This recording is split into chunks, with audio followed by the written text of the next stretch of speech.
All right, Jay King is joining me now, Celtics reporter over at The Athletic. We were both at the Boston Media Day on Tuesday, where you might as well have had the Lego song, Jay, playing above these guys while they were giving. What a start. The Everything is Awesome song, if you remember that one. Because one by one, every member of that organization came in there and said there were no issues. They're ready to go. Everyone's happy. Everyone's motivated. Nobody's going to take this season for granted. There will be no championship hangover. It was all positive vibes there at Celtics Media Day, Jay. What were your overall thoughts on what you heard from those guys?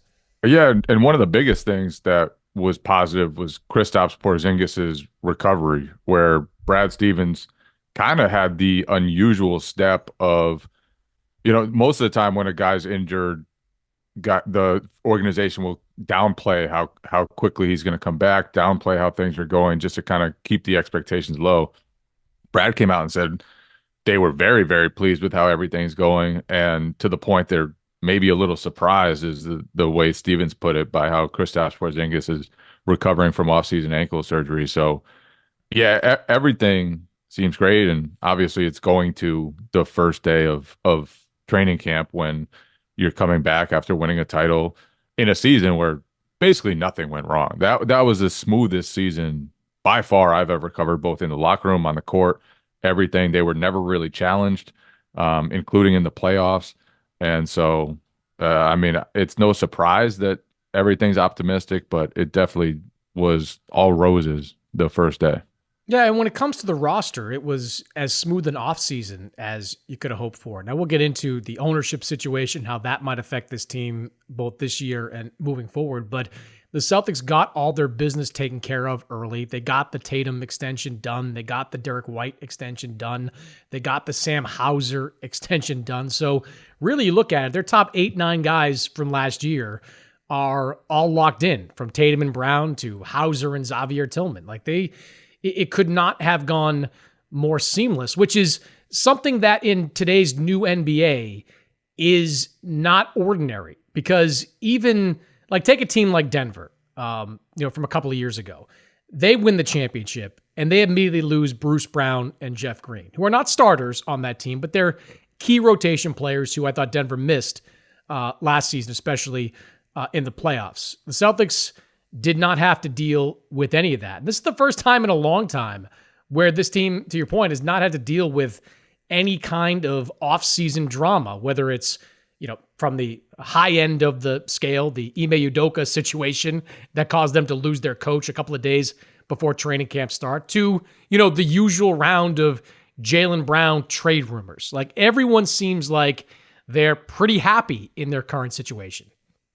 And part of that is that everyone's been paid, right? And I think Brad Stevens learned as a coach how disruptive it can be for a locker room when a guy is thinking about free agency. And I think back to when, Kyrie Irving's second season with the Celtics, and a lot of the heat fell on Kyrie Irving for how that was just a disaster of a season.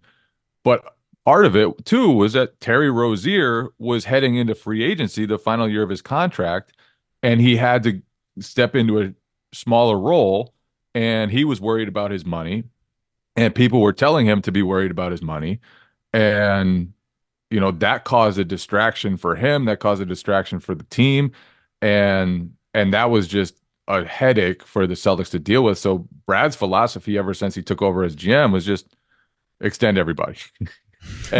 and now he's gotten good deals for everybody, Which is kind of perfect. That philosophy lines up with the new NBA, where guys are less inclined to roll the dice and go into free agency because there may not be the money out there. These tax aprons have teams scared of free spending. So if a guy like, say, a Derek White or a Sam Hauser has a chance to lock themselves into a lucrative long-term deal for what could be 80 cents on the dollar for what they get in free agency, they're going to jump in that. So Brad Stevens' philosophy of trying to get guys signed long-term really slides right into this new NBA landscape where guys are looking to sign long-term. Yeah, and I would add, the Derek White thing, he could have definitely held out and Oh tried to yeah. get more money in free agency. The way teams look at him around the league is like, that guy's a star. He has immense value. Everybody sees it. And I think because of some of the big numbers, that's part of the reason why he decided, why would I turn down, $130 million to try to get what, 170? Mhm. Like, mathematically it makes sense, but from a standpoint of security and everything else, like, what's really the difference between 130 and 170? Like, how How is that many going to impact more your life? I don't how know many if you've more really noticed yachts that. do you I need to don't jet ski behind? I don't have that money. I will never have that type of money, but I don't know if you feel that difference on a day to day. No. So yeah, I think that's part of the kumbaya state of the Boston Celtics right now, is that everybody's been paid, everybody's happy with where they are. Like you brought up the ownership situation though, and I think, a year from now, and I know you wrote this story, things could change because eventually, one way or another, whoever owns the team, there will almost certainly have to be financial decisions about who to keep around, because I don't know if it's feasible to pay $500 million No, to your we roster, can including say luxury tax full and player yeah, salary for a single season. full stop. There's no chance the current ownership or the new ownership is going to keep this exact roster intact beyond the season. I don't believe it. I think the only thing that could protect it would be a championship, because current ownership or new ownership would say, well, we got a chance to win 3 in a row. Maybe we do bite the bullet for one more year. But this season, that payroll and those tax penalties are going to exceed $500 million. Like, no matter how successful you are, what your RSN deal looks like, how much you're getting paid to slap some kind of logo on your jersey, that hurts. That is a big, big price to pay. Look, we're seeing across the league teams be unwilling to pay those prices. Whether it was Denver this year, they lose Kentavious Caldwell-Pope. Paul George, we know that situation with the Clippers. And this is not about money. Like, Steve Ballmer's not interested in saving money. It's about what you can and can't do operationally when you are paying that kind of payroll out. So I kind of joked about it online, but like, it's not exactly the last dance, but it could be. Like, this could be the last time, this top 9 is together as a group. Yeah, and that was their superpower last year. Like, Jayson Tatum was not the MVP. Like, Jaylen Brown did not make an all NBA team. And their power was that their sixth guy was way better than yours. Their fifth guy was way better than yours. Their third, their fourth, way better than yours. And because of that, they were able to trounce teams when Kristaps Porzingis missed most of the playoffs. They were able to continue their dominant play throughout the regular season. Whenever guys missed time, it was just their top end depth was special, and it's going to be tough to replicate that in the current CBA. So as long as they can keep this team together, they're going to have an inherited advantage because of that depth. But it's just how long can they keep it together, and how much can they maximize the window that might only be, like you said, this one final season with this entire roster together. So let's talk about some of the small things the Celtics are considering right now as they get set for training camp. One is Jayson Tatum and how he's going to respond to the end of the season and the offseason that he had, specifically the bad shooting in the finals against the Mavericks. Yes, they won. That's all that really matters, but he did not play to the level we're accustomed to seeing Jayson Tatum play. And then, of course, the Olympics, he gets benched for a couple of games. He's kind of an afterthought. I thought he handled it well at the Olympics. I thought he handled it well at Media Day, choosing his words very carefully. But, his mother was out there saying some stuff on social media. His dad was out there saying some stuff about social media. His trainer was out there saying some stuff. So people have been speaking for Jayson Tatum over the last couple of months. And there's obviously a frustration there. And I thought Tatum said something interesting when he said that Joe Mazzulla was the happiest guy out there, that he didn't get finals MVP and they did get benched at the Olympics. Because Joe Mazzulla knows that if you're looking to stave off complacency, that's exactly what you need. You need a guy to come into a season with a chip on his shoulder to show that, all right, I was 6th in MVP last year. I'm going to go out and try to win it this year. I'm going to show you that I'm the best player in the world. So I think all that happened to Jayson Tatum is going to benefit the Celtics early in the season. Yeah, I think it's entirely possible that it does. And I think it's entirely possible this, supercharges him, gets him ready. I also think it's possible it goes the other way Really? because, and and this has nothing to do with Tatum, but I think human nature, he must have thought winning a title will solve everything. The way people look at me, it will change. The way other coaches look at me, it will change. He must have thought, well, first of all, even before winning a title, he probably thought he was above getting benched in the Olympics. But all these things you think you're going to get, then all of a sudden it's very clear instantly that that wasn't the case. And one reason the Celtics were so great last year was because he never cared about stats. Jaylen Brown never cared about stats. Nobody on that team cared about stats, minutes, touches, anything. There was not a single locker room drama that the writers became aware of that was even a blip on the radar. And it's got to be hard to continue sacrificing your own glory when winning a title didn't give you the glory. You won a title, you win first team All NBA, you're still sixth in MVP vote. You still go to the Olympics and you get benched by Steve Kerr for a number of players who you probably see yourself as better than, including two guys on your own team, Derek Teammates, White, yeah, I was going to say. Yeah. And so I think the likely case is that he uses it as motivation. It's something that powers him. But I also think that if it were me, I'd be like, you know what? Maybe I should go get 35 this year. Maybe I should just go get those buckets because people didn't respect the title probably the way that he anticipated.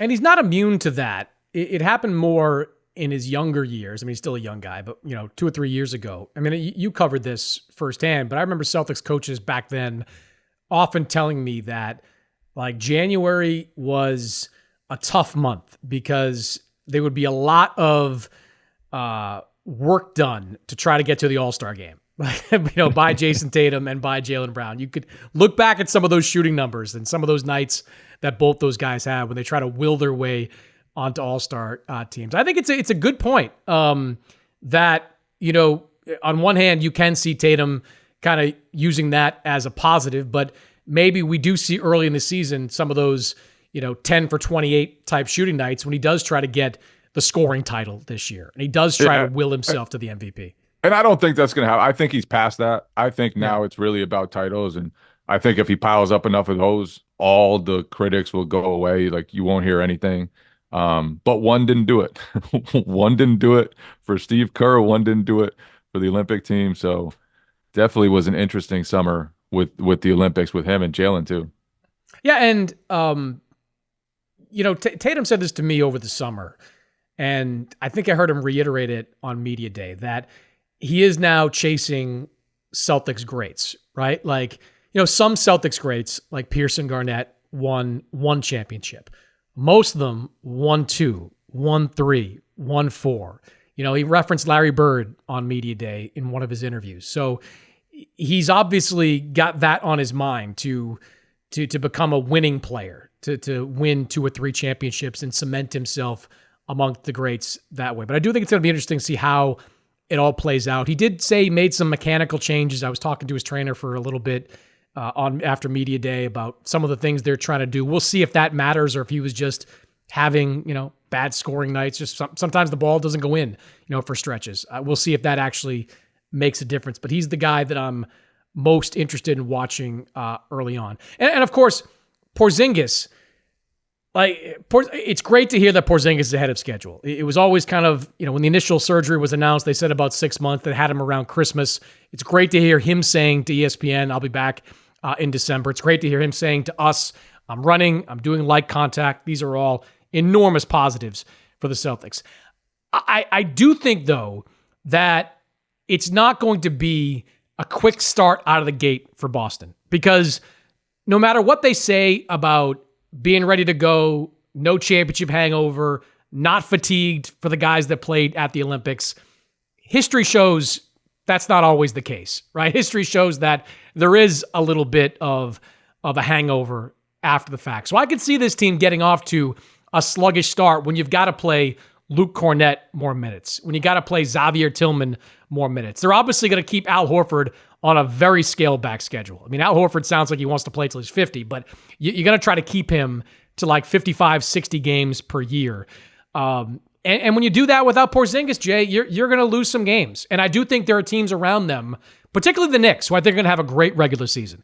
I think there are teams around them that are going to beat them early on. And I think when we get to Christmas time, when Porzingis is poised to come back, this could be a team that's, third or fourth in the Eastern Conference when it comes to the standings at that point. Now, it may not matter because they could turn it on and get all the way back to where they were by April. But I think it is going to be a sluggish start for the Celtics. What do you think?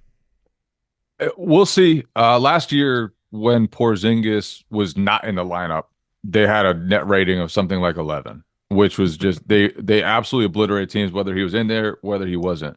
In the playoffs, same thing. He was out. He missed more than half their games. He was utterly dominant in game one of the finals, and then they didn't need him basically the rest of the way to beat the Mavs in 5 games. So, and Luke Cornett was like quietly really good last year. Al Horford, when he's on the court, you don't worry about anything with him. I think where it could show up is if they deal with other injuries early. Like if Porzingis isn't the only one and you have to go to Tillman, like you said, or you have to see what Baylor Shireman's all about early in his career. Like that's when I think their depth will be tested. It's kind of a question of continuity versus rest because no team has the institutional knowledge that they do. That they brought everybody meaningful back. And so they should be able to hit the ground running in a lot of ways. But without Porzingis, like you said, it was a quick offseason for a lot of guys. We'll see how much that impacts them. And if it does, then right away, it'll be a different season than last year. They never really dealt with adversity last year. That was because they handled everything just as well as they could have. But they won 64 games. They hardly ever had a 2-game losing streak, never mind longer than that. They'd lost 3 games throughout the playoffs. So if they do start slow, it'll be kind of a new test for this group to see how they weather that, how they learn from that, and whether that matters to them. Obviously, they're a title now, so things are a bit different. But I don't think things will be as smooth as they were last season, just because last season was one of the smoother seasons in a long time. Yeah, I think you're going to want to give Holiday some breaks too during the year. He's 34 years old. You don't want to burn him out. They will, especially in the first half, rely more on these bench guys than they probably will in April, May, and June. So those guys will get opportunities to prove they're worth all the money they're getting paid. Some of those guys, especially, getting paid in the offseason. I brought this up to Jaylen Brown at Media Day, that it seems like across the NBA, teams are building out their rosters to beat the Celtics. You saw it in New York with, getting Malik Bridges, who is a wing defender. What did I say? What did I call it? Mikal Bridges. There you go. Mikal Bridges, Malik Bridges. I had a boxer's number. I was literally just talking boxing with somebody before we came on the air, and I was thinking of somebody else. Mikal Bridges. Thank you. You look at what Philadelphia did. Paul George, in addition to the offensive things he does, is a great perimeter defender. Even in the Western Conference, where Oklahoma City is a early favorite to win that conference, Alex Caruso is a great wing defender.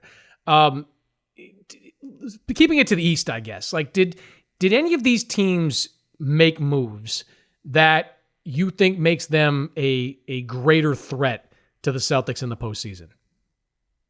I think it all matters how everything goes up. Like, you look at the Sixers, that could absolutely work. And Paul George could give them everything they've been missing for years. I want to see it. Obviously, we've never seen Joel Embiid out of the second round. Isn't this all on him too? Paul, I talked about this last show, but Paul George is great. Tyrese Maxey is great. But to me, it's going to come down to Joel Embiid's ability to dominate in big games, in close situations. Yeah, and he was great for most of the Knicks series, kind of faded in the fourth quarters, had every reason to do it. He was just coming back from injury, probably wasn't 100%. But we've never really seen him at 100% in the playoffs either, so he has to prove that he can get there and be great down the stretch of close games, like you said. So yeah, there's a lot on him right now. I would throw the Bucks still into that mix. I still don't really trust their supporting cast. Their star guys are getting older around Giannis, and there's a lot of questions about roster fit, everything else.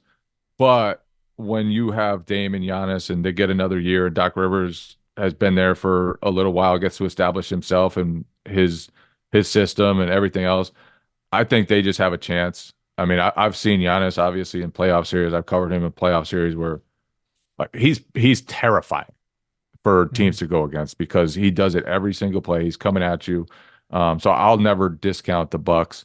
And I think the Knicks, I want to see the Knicks, honestly. I think there might be just a lot of mouths to feed there. And, Julius Randle's coming back. He was not a part of the playoff run. They got Bridges in. They have a lot of guys, to me, who probably think they're the third best player on the second best player on the team. And I don't know. They're guys are going to have to sacrifice minutes and touches and all that. And I just wonder how it's going to go. And obviously, those guys, a lot of those guys, Josh Hart, DiVincenzo, Bridges, like they played college together. They know each other well. They seem to be great teammates, great locker room forces, all of that. But Podcast buddies. Yeah, I just think there's a lot of similarly talented guys who might get fed up with things at some point. And maybe that's just my theory. Maybe I'm wrong on that, but obviously they're very talented. And then the other question for them is what do they do in the middle? They lost Hartenstein, Mitchell Robinson still not healthy. But they have a chance to be great. And Jalen Brunson, like just wow, what he did in the playoffs, kind of dragging a hobbled team, even when he was hobbled sometimes. Fantastic to watch. So I'd go the other way on the Knicks, though. I think that the chemistry that they naturally have, all these guys like each other, they're friends, they succeeded to a certain level last year. I don't think that's going to be adversely impacted, certainly not by Bridges, who I think kind of what he does kind of fits into what the Knicks are doing offensively, playing off of Jalen Brunson. And look, Randle, I get the questions about Randle, but they were like 12-2 during that short stretch where he came back and was playing with OG Anunoby. So the sample size at 12, 20 or 12, 14 games, pretty good for Julius Randle with that mix. And you mentioned the Mitchell Robinson injury. And yeah, they're going to need him to win in the playoffs. But I think it might be a blessing in disguise early on because I think the Knicks' best lineup in the fourth quarter of games is going to be with Randle at the 5 because then you can play Hart, Bridges, Brunson, who am I missing? DiVincenzo in them. You can play these guys all together and play a smallish lineup with Randle in the middle. I think that's their best rotation. That's what's going to win for them. Offensive rebounding might be what they do best, right? But that's kind of gone with Hartenstein out of that. Then you lose some of that. I just think there's downside there that I don't think a lot of people are talking about. Potential downside. I see the other side of it too. The offensive rebounding thing is real, no doubt about that. Hartenstein was a big offensive rebounder for them. Mitchell Robinson's a big rebounder, period, for them. Shot blocking, that's Mitchell Robinson's game as well. I think the spacing could be pretty good though with Randle out there at the 5, especially if he's able to knock down threes like he did, every other year. It seems like he's a 3-point shooter. I don't know. You're right. It could go either way. So maybe that's what's interesting about the Knicks, that I'm super bullish on them and the regular season, I should say. Just the regular season. I think they can win 60 games in the regular season. They have a lot of really good players. Really good players, and there's, assuming another injury doesn't catch them, like, Thibodeau is going to play them 43 minutes a game. Like, he's going to burn them out in the regular season. Like, they're going to play to win every single regular season game. And that might not be the case. It's certainly not the case in Boston, not the case in Milwaukee. Philadelphia is going to need some time to figure things out. I think the Knicks could get the 1 seed. And I think they will get the 1 seed this year. We'll see what happens with them in the playoffs. Real quick on Jaylen Brown, who seems another guy happy, with what's going on there. First year of his brand spanking new contract, massive deal that he begins, $300 million deal this year. There's always The questions last year about Jaylen Brown, you and I would both agree are kind of dumb with him and Tatum. Like, it's just kind of manufacturing controversy that doesn't really exist. But, there's always the question of like, will Jaylen Brown want to be a star on his own team? Like, that always kind of sticks with me. Like, is there going to come a point where Jaylen Brown, wants to do something different? You've been around this guy for years now. What can you say about kind of the evolution of him and his mindset as a player, and how happy do you think he is with this role with the team, which, granted, worked out great for him last year, conference finals MVP, finals MVP. I mean, everything kind of came together there. But on this team, it will always be Tatum 1, Jaylen Brown 2. What do you think of the way he's evolved into that role? I think his evolution from the time he came to the Celtics until now, both as a player, as a locker room force, as a leader, has been so impressive. He came in, it was kind of like this cocky young kid who made declarations about how great he was going to be as a number 3 pick, and kind of got humbled right away. He didn't play much his rookie year. They had, a team that went to the Eastern Conference Finals. It took him a while to establish himself. His career has kind of been ups and downs. Gordon Hayward gets hurt during Jalen's second season. He's great the whole year, great in the playoffs. The next year, things go wrong and he gets benched, and he comes off the bench. This past year, I thought he was better than ever. He doesn't make All NBA, and after making it second team the year before, and they won 64 games, he still didn't make All NBA. So it's kind of been ups and downs. He was so good throughout the playoffs and the second half of last season. He was absolutely on a mission. The loss to Miami in the Eastern Conference Finals the year before was maybe the best thing that ever happened to Jaylen Brown, because Game 7, I think, like you said, he always thought he could be, ready for a different role, be the number 1 guy. That they needed him to be the number 1 guy in Game 7 of that series. Jayson Tatum sprained his ankle the first play, played the rest of the game, but was totally ineffective. They needed Jaylen Brown to make plays, to run the offense. He had 8 turnovers and blamed himself and was humiliated, and came back last year on an absolute mission. And it didn't always look great. Like, early in the season, his stats were way down, and it was kind of like, what's going on with Jaylen? Everyone else is humming. Jaylen hasn't really figured it out yet, but he was doing all the right things, like committed to all the right stuff. And then defensively, he started taking on a challenge. And they have Drew Holiday, they have Derek White, 2 all defense guys. Jaylen Brown every night wanted to guard the best player, and often did. And I mean, everybody saw it in the finals with Luka Doncic. There was that clip that went around the internet of Jaylen saying, if Luka's on the court, I want to be out there too. And he was just, I thought more than anybody else, Jaylen set the tone for that team. The way he sacrificed to make it work for that team, the way that he picked up his defensive intensity and mindset.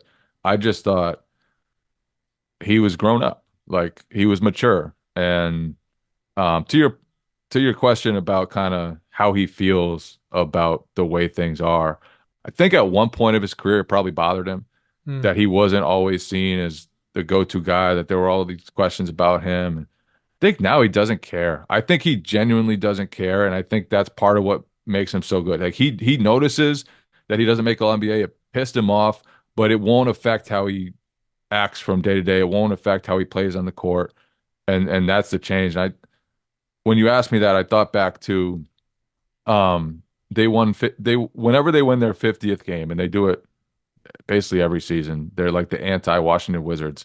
I guess he gives like a little speech to the locker room about how much he appreciates being on a team that's focused on the right stuff, and they laugh about it because that they just think like the heartfelt moment is kind of funny.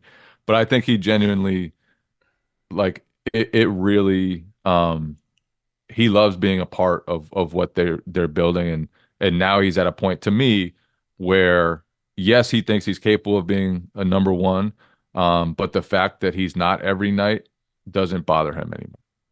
Yeah, and he's had a right to feel some kind of way about the way he's been perceived within that team over the years, with every year ending with a fresh batch of trade rumors, as recently as 2022 when the Celtics went to the finals that year. So he's had a right to feel a certain type of way, but it does seem like he's in the best place that he's ever been in with this group, where he can see himself going 3, 4, 5 years on this contract as the 1A on this Celtics team. That, winning helps with that. Money helps with that. No doubt about it. Getting paid, as at one point the highest paid player in the NBA certainly, eases a lot of any potential tension. But I do agree with that. I think he's in a great place right now for himself and for this team. And he really talked the talk last year. Mm-hmm. And it was funny because they played Dallas early in the season, and he was asked about the matchup with Luka. It kind of threw shade. And he was like, yeah, there are some guys who can play both ways, and it's really hard to do it. And it takes being in great shape. And the way he said it, I was like, he's throwing a shot at Luka here. And then fast forward a few months, they play each other in the finals, and Jalen is hounding him full court, and Luka can't stay in front of his man. And Jalen was right. He was right. Like, it takes being in great shape, and Jalen got in phenomenal shape. Like, he's in insane shape. The way he's able to pick guys up and still carry a huge load offensively, there just aren't many guys who can do it. He looks even stronger. I mean, I just read something Al Horford said they thought he put on 10 pounds of muscle. He looked like Lou Dort to me. I was like, yeah, he's got some. That's only going to help him, I think, defensively. Yeah. I mean, it's going to help him defensively. I mean, if he plays like Lou Dort defensively, that's great. But like offensively, like he's already at the point where when he puts his shoulder down and goes to the basket, very few guys in this league can stop him. Like, his athleticism was always really good. Now he's added bulk to that. Now you put another 5-10 pounds of muscle. He's got a chance to put up some numbers again this year, man. Like, he's got another all-NBA type season in him, I think, for sure. So I think it'll be fun to watch, no doubt about that. Check out Jay's stuff over at The Athletic. Follow him on Twitter at @byJayKing. Jay, good stuff. You have something to add? Before I go, yeah, I do. I do. We're going to make it. Okay, go ahead. Continue. We got beef. We do. You go on the Bill Simmons podcast and take shots at me. Oh, that's right. I forgot. Well, I mean, your wardrobe I woke up one morning. I think it was during the finals, and I had like 30 texts. I'm thinking, like, is my newborn son okay? Is everything all right? And no, it was just that you went on, in fairness, a very big podcast and took shots at my ability to dress.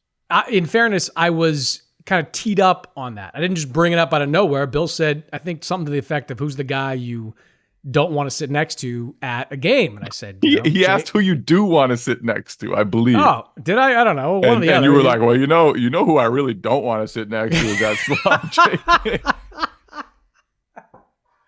I forgot about that. Yes, yeah. I did. I did fire a salvo at you, but so it's always good to talk to you, my man. I appreciate you taking some time to join me here. Yeah, nice cargo pants, pal.